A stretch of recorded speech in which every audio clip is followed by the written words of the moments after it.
Welcome to Box Office Recap. Today, I'm going to explain a Thai heist and thriller movie based on a true story, called Bad Genius. The movie starts by showing a girl, named Lynn. She is a top secondary school student and she has been living with her father all this time. One day, her father enrolls her to a new prestigious school, but she does not want to study there because the enrollment fee and the other expenses will cost them a lot of money. Because Lynn is valuable to the school for being so smart, the principal gives her a scholarship so that she can study there. While taking photos for her ID, she meets with Grace, a good-natured but academically challenged girl. They have become good friends since then. Unlike Lynn, she is not very smart but she is quite good in other things, like her acting skills during extracurricular in her school. In the library, she tells Lynn that the school has made a new rule. In order to pass the grade, the general average must be around 3.2. As a result, Grace tells her that she surely fails the test. Knowing that Lynn is a genius girl, she asks her to help her in the test. On the exam day, Lynn finds out that the exam is exactly the same as the questions the teacher leaked in the private tutoring sessions. She also looks at Grace, realizing that she cannot answer the questions properly. She decides to help her by writing the correct answers on an eraser, then passing it to Grace using her shoes. They almost get caught by the teacher, but luckily Lynn gets over the problem. At the end, Grace gets a 3.87 GPA, while Lynn gets a 4.0 GPA. To thank Lynn, Grace invites her to the pool party so they can celebrate their good grades. There, Lynn meets Grace's boyfriend, Pat. Unlike her, Pat is very rich. He learns from Grace that Lynn successfully helped his girlfriend in the exam. Because of this, he offers her a huge amount of money to help him and his friends cheat on another exam. Although at first reluctant, Lynn accepts the offer when later she finds out that the school secretly collected extra fees from her father, who earns a modest income as a teacher. Soon, she devises a system of hand signals, based on certain piano keys. As Lynn presses the keys, each pattern of pressing will represent the letters A, B, C, and D. The others just need to remember the pattern while Lynn uses them to send answers during exams. Therefore, her base of clients eventually grows. From the money she has earned, she buys her father a new shirt. Unbeknownst to her father, she keeps everything a secret, disguising it as just piano lessons. Bank, another bright student in the school, is Lynn's rival all along. He also receives a scholarship from the school because he comes from a poor family. He has a different characteristic from Lynn. He is very honest and he does not tolerate cheating during exams. Later, he is paired with Lynn in a competition and they are able to win it.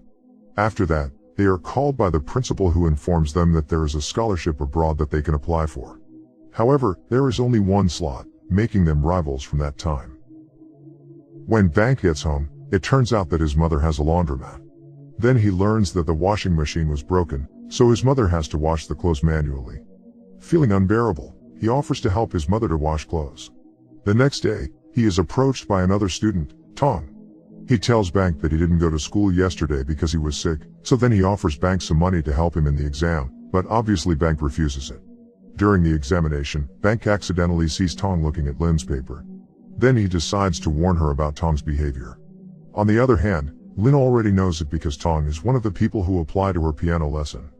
Afterwards, Bank also warns the teacher as he submits his answers in front of the class, but the teacher does not care about it because the test is separate into Set A and Set B to overcome cheating.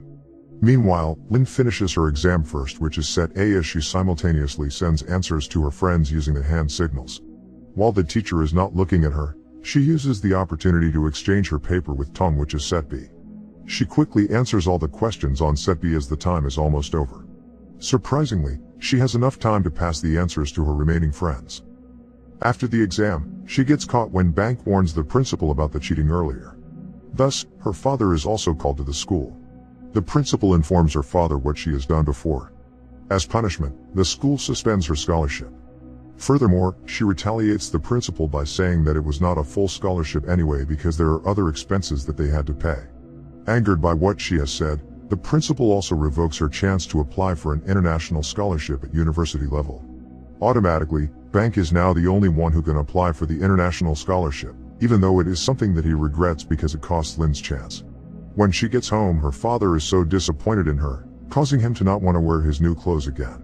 He also tells her to return the money back to her friends. In the last school year, Grace invites her again to participate in cheating. This time it is not an ordinary exam, but an international standardized test for university admissions called STIC. Grace also tells her that Pat's parents want her and Pat to study in Boston University, so passing the STIC test will prove they are eligible to study there. Lynn initially declines the invitation because it is a very hard test, but then she agrees when she realizes that they can take advantage of the different time zones. The next morning, they make a brilliant plan. Lynn can take the test in Australia where the test is conducted 4 hours early, then she can pass the answers back to Thailand and sell the answers to other students who want to take the test. She also tells them that she can memorize most of the answers. However, she needs someone's help for the rest of the answers. Because of that, she needs someone who has a capable mind for memorizing the answers, which in this case is Bank. Besides that, she already knows that Bank will refuse the invitation due to his hatred of cheating. The night before Bank takes his scholarship exam, he is attacked by thugs in the street and he is thrown in a landfill the next morning, which causes him to not take his exam. Knowing about this, Lynn comes to Bank's place and offers him a job. He initially refuses her offer, but then he agrees for the money he desperately needs. That night, they make preparations for the final operation. The plan is that both Lynn and Bank will fly to Australia in order to get a head start on the exams. During break time, they will go to the bathroom where they hide their cell phone to deliver the answers back to Grace and Pat. Meanwhile in Thailand, Pat and Grace will print out the answers in barcode printed on pencils. Then the pencils will be distributed to their clients, which in this case are STIC test participants. Nevertheless, on the eve of their flight, Pat slips out that he's the one who ordered the thugs to beat up Bank, in order to force him to join their scheme.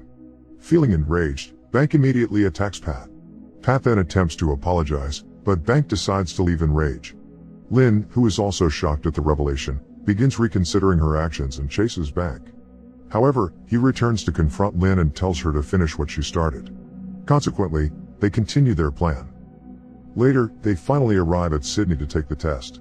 In the first sections, both of them finish their test before the break, leaving them with more time to memorize their answers. But during break time, Bank suddenly tells Pat and Grace to raise his share in order to send his answers for them. Pat is reluctant at first, but Grace persuades him to fulfill his wish. He then delivers half of the money and promises that he will give the rest after Bank sends the answers. Back to Lynn and Bank, they successfully finish their second sections, but there are problems during their second break. The inspecting officer has caught Bank's oddity for staying too long in the bathroom during the break time. On the other hand, Lynn ends up late to send her answers because there is a queue inside the women's bathroom. Therefore, Bank is caught red-handed by the officer, while Lynn manages to escape, carrying her phone and hiding it on her boots, and she eventually hides it inside a water dispenser. She then continues her final section without Bank and she has to memorize all the answers by herself. Because she is running out of time, she makes herself vomit by using a pencil and then tells the officer that she is sick. She leaves early as she memorizes the answers completely. Meanwhile, the officer who caught Bank also tries to pursue her in order to know that they are connected. While being chased, she is sending the answers on her cell phone. She also almost fails to send the last set of the answers when someone bumps into her, but fortunately she is able to do so. Afterwards, the officer finally catches her, asking her to come with him for questioning. During the interrogation, Bank motions her to leave him by denying that he doesn't know her. Returning to Thailand, Lynn is happily greeted by Pat and Grace and also finds out that their scheme was a great success, but she turns on them and rejects her share of the money due to her bad experience in Sydney. They still celebrate along with the other participants who had passed the STIC test. They also tell Lynn that Bank already took his share beforehand, but then she leaves the group chat. Sometime later, she is invited by Bank to come to his place. It seems like he has invested his share in revamping his mother's laundry business. After that, Bank informs her to start another scheme. He also assures her that this time it will be much safer and a wider client base. When she turns him down, Bank threatens her to expose the whole affair, that she was another mastermind behind the last scheme. Lynn then tells him again that she has made her choice, deciding to come clean. Later, she tearfully confesses to her father, who comforts her and helps her redeem herself by submitting a formal confession to the STIC organization. Thanks for watching. Please subscribe for more recaps and hit the bell icon for notifications.